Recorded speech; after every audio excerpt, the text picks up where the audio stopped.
Find homes for low-income individuals. They can be any age, with disabilities or seniors, and especially if they're going to be evicted from their home, that's when we take a step. I find out where they're living.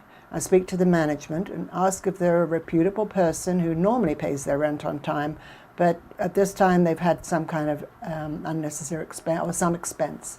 And so I will send the money in when I have funding. I send the money in to pay them up to date, and then rely on them to then take over from there.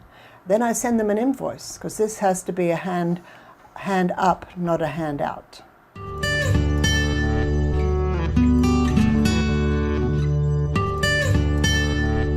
I've been working for fiduciaries for many years, but let me tell you the story. I had a car accident.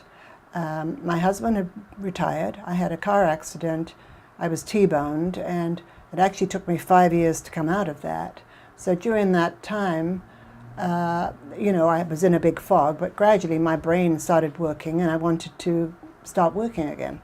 And I guess I was very grateful to our Maker that I was still alive, because I actually should have died. They didn't know if I was going to live or not. Then I wanted to find a job.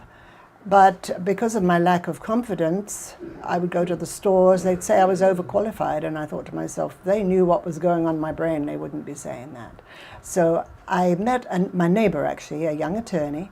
She knew a fiduciary who lived down the street from where I was living at the time, and I interviewed with her, and she hired me. I thought to myself, I'm going to start helping people that don't have money.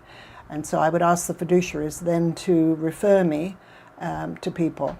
And so that's when I became a non-profit. That's actually, let me think, 2013.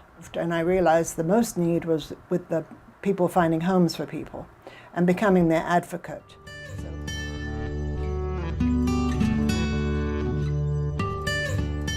I've always been a nurturer. I loved having my children. And now they don't need to be nurtured anymore. And I find I can nurture all these people and help all these people, and it's so worthwhile to me.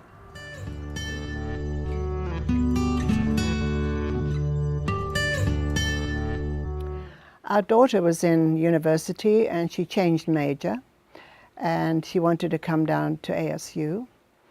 And I came with her, of course, and loved it here. And so I called my husband and I said, well, after a 5-month winter we've just had in Pennsylvania, how about we move our home business down to Arizona? And he said, well, you find a home and you sell this one and we will. And so while I was here, I had a very good realtor. He took me all over town. He took a lot of time, which I really appreciate. Then at the end of a week, I thought to myself, wow, what do I like here?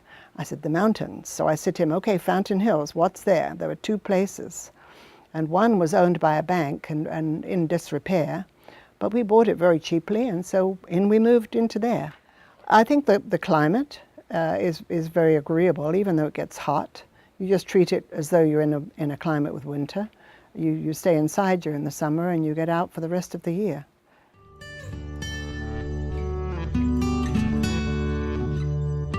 Yes, I like working in the yard, but because I like helping homeless people and people on the streets and about to be evicted, I also help cats.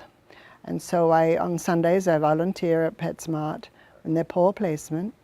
But the thing is, it does mean that I end up with a lot of cats. This year, I've sort of rescued 4 cats, which brings me up to a total of 8, which is actually too many. But my husband says they're like spirits, and he loves it, but he doesn't do the litter boxes.